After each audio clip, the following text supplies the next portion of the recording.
Giving my coffee a zing. What did we do before frothers? How did we ever function in society without a coffee frother? I need to buy a second one so I have one when I'm out of the house because I need it. All right. April 13th. Look how far we've come already.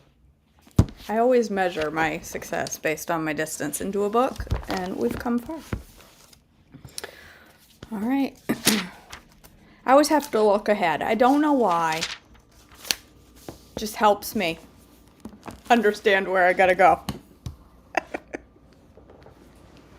All right. Good morning, Mallory. Good morning, Renee. Okay. Saul defeats the Amalekites. 1 Samuel 15, 1-9. One day, Samuel said to Saul, "It was the Lord who told me to anoint you as king of his people, Israel. Now listen to this message from the Lord. This is what the Lord of heaven's armies has declared. I have decided to settle accounts with the nation of Amalek for opposing Israel when they came from Egypt. Now go completely destroy the entire Amalekite nation, men, women, children, babies, cattle, sheep, goats, camels, and donkeys." So Saul mobilized his army at Telaim. There were 200,000 soldiers from Israel and 10,000 men from Judah. Then Saul and his army went to the town of the Amalekites and lay in wait in the valley. Saul sent this warning to the Kenites: "Move away from where the Amalekites live, or you will die with them, for you showed kindness to all the people of Israel when they came up from Egypt." So the Kenites packed up and left. Then Saul slaughtered the Amalekites from Havilah all the way to Shur, east of Egypt. He captured Agag, the Amalekite king, but completely destroyed everyone else. Saul and his men spared Agag's life and kept the best of the sheep and goats, cattle, fat calves, and lambs, everything, in fact, that appealed to them. They destroyed only what was worthless or of poor quality. The Lord rejects Saul. 1 Samuel 15, 10-23. Then the Lord said to Samuel, "I am sorry that I ever made Saul king, for he has not been loyal to me and has refused to obey my command." Samuel was so deeply moved when he heard this that he cried out to the Lord all night. Early the next morning, Samuel went to find Saul. Someone told him, "Saul went to the town of Carmel to set up a monument to himself. Then he went on to Gilgal." When Samuel finally found him, Saul greeted him cheerfully. "May the Lord bless you," he said. "I have carried out the Lord's command." "Then what is all this bleating of sheep and goats and the lowing of cattle I hear?" Samuel demanded. "It's true that the army spared the best of the sheep, goats, and cattle," Saul admitted, "but they are going to sacrifice them to the Lord your God. We have destroyed everything else." Then Samuel said to Saul, "Stop! Listen to what the Lord told me last night." "What did he tell you?" Saul asked, and Samuel told him, "Although you may think little of yourself, are you not the leader of the tribes of Israel? The Lord has anointed you king of Israel, and the Lord sent you on a mission and told you, 'Go and completely destroy the sinners, Amalekites, until they are all dead.' Why haven't you obeyed the Lord? Why did you rush for the plunder and do what was evil in the Lord's sight?" "But I did obey the Lord," Saul insisted. "I carried out the mission he gave me. I brought back King Agag, but I destroyed everything else. Then my troops brought in the best of the sheep, goats, cattle, and plunder to sacrifice to the Lord your God in Gilgal." But Samuel replied, "What is more pleasing to the Lord, your burnt offerings and sacrifices, or your obedience to his voice? Listen, obedience is better than sacrifice, and submission is better than offering of the fat of rams. Rebellion is as sinful as witchcraft, and stubbornness is as bad as worshipping idols. So because you have rejected the command of the Lord, he has rejected you as king." Saul pleads for forgiveness. 1 Samuel 15, 24-31. Then Saul admitted to Samuel, "Yes, I have sinned. I have disobeyed your instruction and the Lord's command, for I was afraid of the people and did what they demanded. But now please forgive my sin and come back with me so that I may worship the Lord." But Samuel replied, "I will not go back with you. Since you have rejected the Lord's command, he has rejected you as king of Israel." As Samuel turned to go, Saul tried to hold him back and tore the hem of his robe. And Samuel said to him, "The Lord has torn the kingdom of Israel from you today and has given it to someone else, one who is better than you. And he who is the glory of Israel will not lie, nor will he change his mind, for he is not human, and he should change it. That he should change his mind." Then Saul pleaded again, I know I have sinned, but please at least honor me before the elders of my people and before Israel by coming back with me, so that I may worship the Lord your God. So Samuel finally agreed and went back with him, and Saul worshipped the Lord. Samuel executes King Agag. 1 Samuel 15:32 through 35. Then Samuel said, Bring King Agag to me. Agag arrived full of hope, for he thought, Surely the worst is over, and I have been spared. But Samuel said, As your sword has killed the sons of many mothers, now your mother will be childless. And Samuel cut Agag to pieces before the Lord at Gilgal. Then Samuel went home to Ramah, and Saul returned to his house at Gibeah of Saul. Samuel never went to meet with Saul again, but he mourned constantly for him, and the Lord was sorry he ever made Saul king of Israel. Samuel anoints David as king. 1 Samuel 16:1 through 13. Now the Lord said to Samuel, You have mourned long enough for Saul. I have rejected him as the king of Israel. So fill your flask with olive oil and go to Bethlehem. Find a man named Jesse who lives there, for I have selected one of his sons to be my king. But Samuel asked, How can I do that? If Saul hears about it, he will kill me. Take a heifer with you, the Lord replied, and say that you have come to make a sacrifice to the Lord. Invite Jesse to the sacrifice, and I will show you which of his sons to anoint for me. So Samuel did as the Lord instructed. When he arrived at Bethlehem, the elders of the town came trembling to meet him. What's wrong? They asked. Do you come in peace? Yes, Samuel replied. I have come to sacrifice to the Lord. Purify yourselves and come with me to the sacrifice. Then Samuel performed the purification rite for Jesse and his sons and invited them to the sacrifice too. When they arrived, Samuel took one look at Eliab and thought, Surely this is the Lord's anointed. But the Lord said to Samuel, Don't judge by his appearance or height, for I have rejected him. The Lord doesn't see things the way you see them. People judge by the outward appearance, but the Lord looks at the heart. Then Jesse told his son Abinadab to step forward and walk in front of Samuel. But Samuel said, This is not the one the Lord has chosen. Next, Jesse summoned Shemaiah. But Samuel said, Neither is this the one the Lord has chosen. In the same way, all 7 of Jesse's sons were presented to Samuel. But Samuel said to Jesse, The Lord has not chosen any of these. Then Samuel asked, Are these all of your sons? There is still the youngest, Jesse replied, but he's out in the field watching the sheep and goats. Send for him at once, Samuel said. We will not sit down to eat until he arrives. So Jesse sent for him. He was dark and handsome with beautiful eyes. And the Lord said, This is the one. Anoint him. So as David stood there among his brothers, Samuel took the flask of olive oil he had brought and anointed David with the oil. And the Spirit of the Lord came powerfully upon David from that day. Then Samuel returned to Ramah. David serves in Saul's court. 1 Samuel 16:14 through 23. Now the Spirit of the Lord had left Saul, and the Lord sent a tormenting spirit that filled him with depression and fear. Some of Saul's servants said to him, A tormenting spirit from God is troubling you. Let us find a good musician to play the harp whenever the tormenting spirit troubles you. He will play soothing music, and you will soon be well again. All right, Saul said. Find me someone who plays well, and bring him here. One of the servants... Excuse me. That was like a sneak attack yawn. One of the servants said to Saul, One of Jesse's sons from Bethlehem is a talented harp player. Not only that, he is a brave warrior, a man of war, and has good judgment. He is also a fine-looking young man, and the Lord is with him. So Saul sent messengers to Jesse to say, Send me your son David, the shepherd. Jesse responded by sending David to Saul, along with a young goat, a donkey loaded with bread, and a wineskin full of wine. So David went to Saul and began serving him. Saul loved David very much, and David became his armor-bearer. Then Saul sent word to Jesse, asking, Please let David remain in my service, for I am very pleased with him. And whenever the tormenting spirit from God troubled Saul, David would play the harp. Then Saul would feel better, and the tormenting spirit would go away. Goliath challenges the Israelites. 1 Samuel 17:1 through 11. The Philistines now mustered their army for battle and camped between Soko in Judah and Azekah at Ephes-dammim. Saul countered the gathering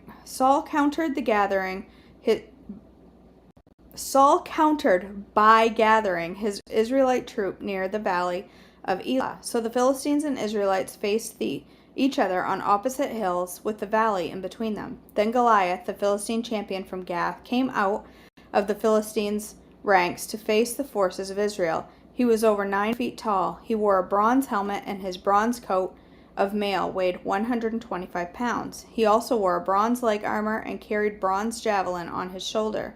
The shaft of his spear was heavy and thick as a weaver's beam, tipped with an iron spearhead that weighed 15 pounds. His armor-bearer walked ahead of him, carrying a shield. Goliath stood and shouted a taunt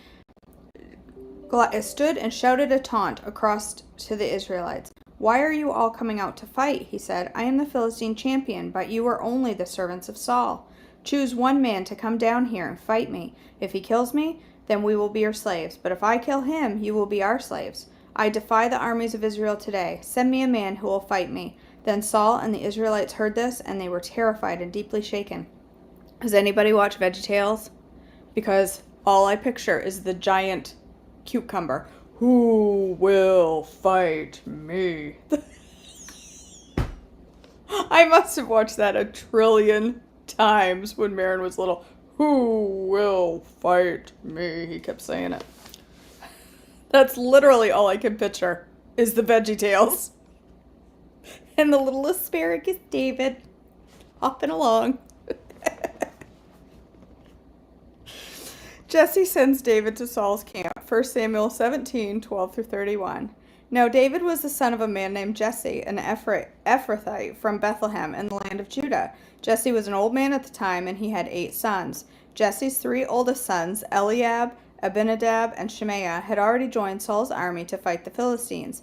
David was the youngest son. David's 3 oldest brothers stayed with Saul's army, but David went back and forth so he could help his father with the sheep in Bethlehem. For 40 days, every morning and evening, the Philistine champion strutted in front of the Israelite army. Who will fight me? That's exactly what he's doing, too. One day, Jesse said to David, "Take this basket of roasted grain and these 10 loaves of bread and carry them quickly to your brothers. And give these 10 cuts of cheese to their captain. See how your brothers are getting along, and bring back a report on how they are doing." In the VeggieTales, he brought them pizza. David's brothers were with Saul and the Israelite army at the valley of Elah, fighting against the Philistines. So David left the sheep with another shepherd and set out early the next morning with the gifts, as Jesse had directed him. He arrived at the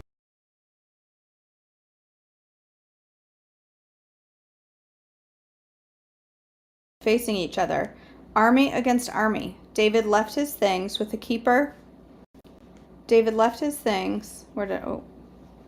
of supplies and hurried out.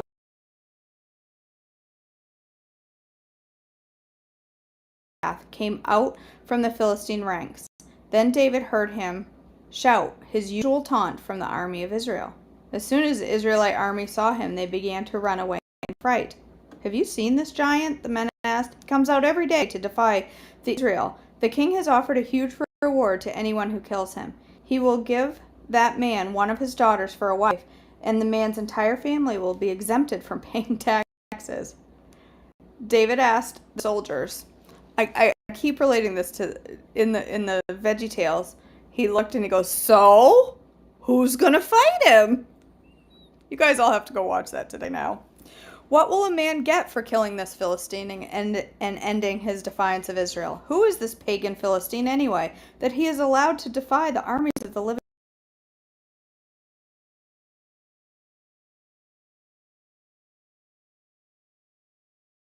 I've heard David talking to the men. He was angry.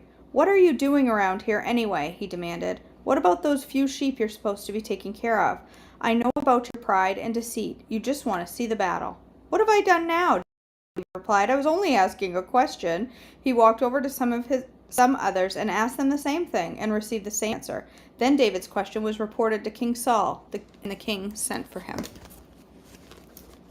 It's choppy. Hold on, let me refresh my page.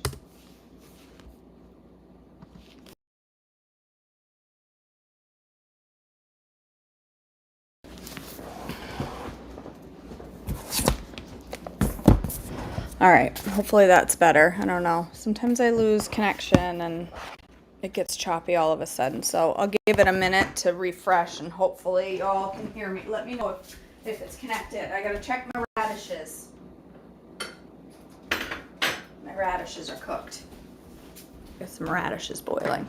All right, I'm gonna wait for a comment or two to tell me if the connection is better now. Hopefully. I don't know why it did that, why it does that.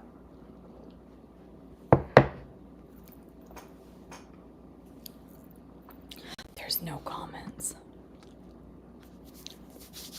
I hope you guys can hear me. There we go. Okay. Thank you, Cindy. Oh, yeah. So your task today is to go look up VeggieTales, the story of David. What's it called? David and Goliath on VeggieTales. It's called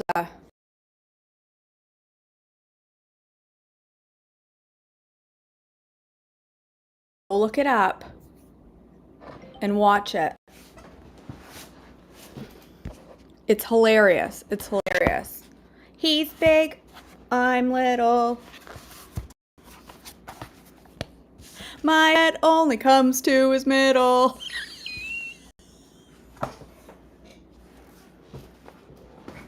It's such a good show. It is hands down. Dave and the Giant Pickle, that's right.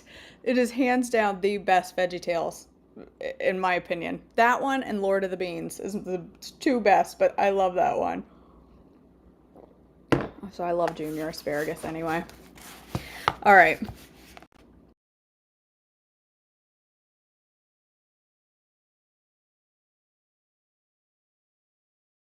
All right, let's read. It seems I keep getting a notice that we're having connection issues. I hope it stays connected for this. Oh, Esther's a good one too. Josh and the Big Walls. They're so creative, and the old ones are they're amazing. All right. Let's try to do this, and hopefully it will work without any choppiness. I will do my best. It's still cutting out, Marilyn.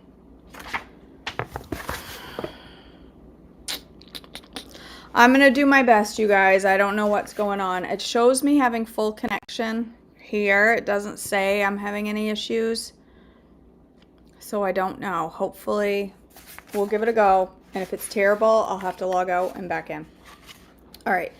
Getting a Plan, chapter 3. We are reading, if you're here, maybe for the first time, we are doing I'll Start Again Monday by Lisa Turkhurst. All right. Last spring, I took a shortcut through a neighborhood and caught a glimpse of a man planting a flower garden. That quick glance was long enough to produce a lingering thought. I wish I had a pretty garden.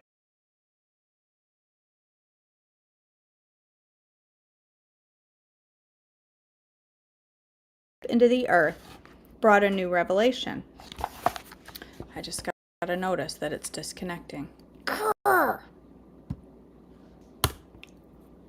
Hold on.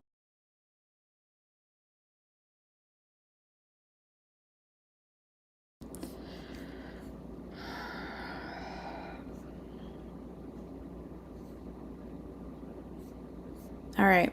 I just refreshed it again. Just refresh I don't know. It says it's connected. I'm going to have to call the company that has this because my internet is 100%. 100% hasn't gone down at all. Okay, let's try it now. I've reconnected. Let's try it now. Hopefully we can get through this. For years I've looked at other people's flower gardens and secretly wished for my own lush display. However, the glimpse of this man with his hands digging deep into the earth brought a new revelation. He has a garden because he invests time and energy to make it. He didn't wish it into being. He didn't just wake up one day and find that garden of glorious blooms had miraculously popped up from the dirt. No, he worked at it. He sacrificed for it, day after day, row by row, seed by seed, plant by plant. It took time and commitment before he saw any fruit from his labor, but eventually there was a bloom, and then another, and then another.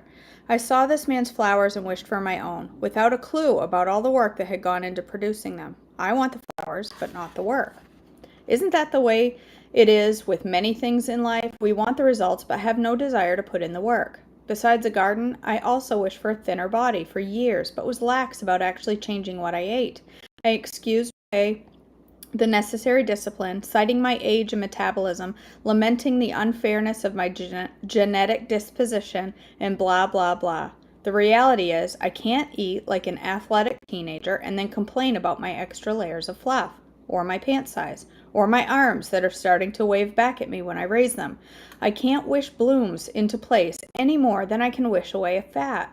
I knew I needed a plan, something more than I'll start again Monday. I had a friend who'd found a nutritionist she really liked. She got her issues under control, lost weight, kept it off, and experienced the empowering feeling of success. The day of my first appointment with this same nutritionist, I sat in my car and chuckled at my choice for a last meal. The meal before, I'd have to make changes. I stared down at the paper plate. Minutes before it, it had been piled high with slices of Chef Boyardee pizza, cheap box pizza, that had been the delight of my childhood taste buds. Who am I kidding? It was the delight of my adulthood as well. And if my food choice alone didn't seal the deal that changes needed to be made, my next move certainly did. I licked the plate. Yes, I did. If this would be the last time I'd enjoy this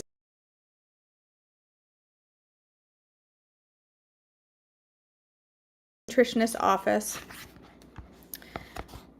inside the nutritionist office, I was told I was overweight. This was not news to me. I had gone up 2 pant sizes during the past year, and now even my big pants were protesting. Something had to give.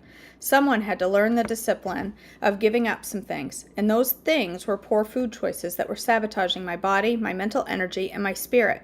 Food had become like a drug, and honestly, it was a good drug choice for a Christian woman. Every church event I attended readily provided my drug out in the open with no hesitation or judgment. I was eating too much of the wrong kind of food and felt trapped in a cycle of hunger. I felt hungry all the time. I was too dependent on food for comfort. I wanted to eat what I wanted, when I wanted, and the quantity I wanted. So despite exercising, my food choices caught up with me, and my changing body revealed all my secrets.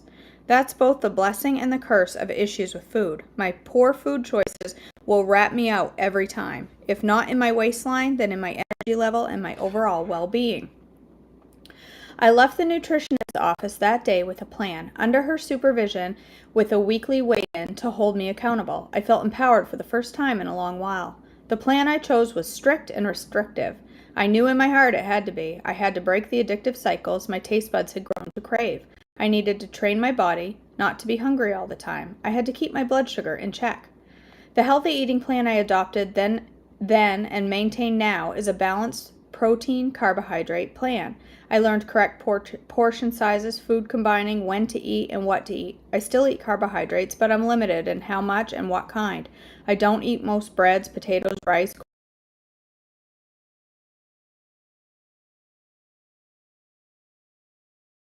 The healthy eating plan I chose.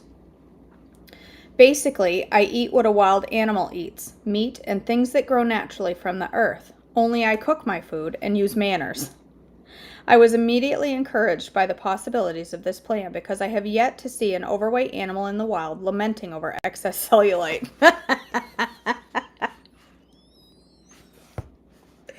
Think about it. I'm not saying this has to be your plan. You need to do your own research, consult your doctor, create a healthy and realistic plan for your everyday life.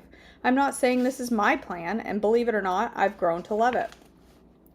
Notice I said I've grown to love it. I won't deny there have been some really hard days. My plan is realistic for me because the foods I eat are the things I can buy at my local grocery store, because my family can eat what I eat for the most part. However, they usually have starches that I skip. This journey will require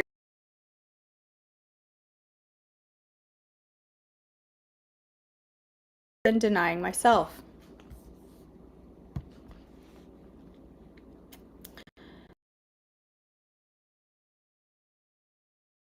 I've come to look at this process as embracing healthy choices rather than denying myself. Lessons to be learned and perspectives to be gained in the season of embracing healthy choices. These will not just be a physical lesson. The mental and spirit in this time will be the very thing to equip you for the long haul and keep you healthy and blossoming, just like that man's garden. Speaking of gardens, don't be expecting any fresh cut flowers from my garden. That is still but a wish. A girl can't do it all, you know. All right, guys.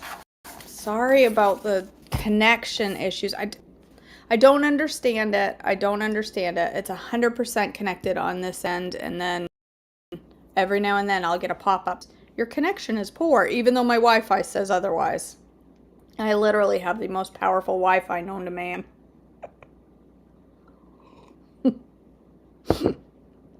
For the price of it, it better be. I pay like $170 a month to have powerful Wi-Fi for video streaming. And it says it's connected, so I don't know. Who knows? It's the devil. The devil is in my computer. All right, you guys. Thanks for joining me. At least that's what they tell me, Renee. That's what they tell me. They're probably giving me the crappy Wi-Fi and charging me a lot.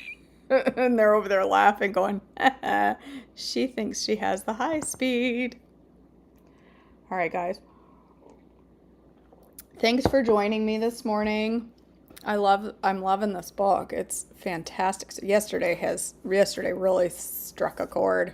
Hung with me all day long. So this morning for breakfast, I will be over in my coaching group, only in Flames Coaching. So if you are part of that, I will see you over there. If you're not, go to my website and sign up. Come join us. It's fun. We have a good time. I will be making a breakfast sandwich with a different carb source than I usually have, something different for me. With fried potatoes on the side. So, all right, you guys, I love you all. Have a blessed day today. Stay on plan, and I'll see you back tomorrow morning for more devotions with hopefully a better connection. And if it continues, you know what? I'll start doing them on my phone. I'll show that internet who's boss. All right. I love you all. Have a great day.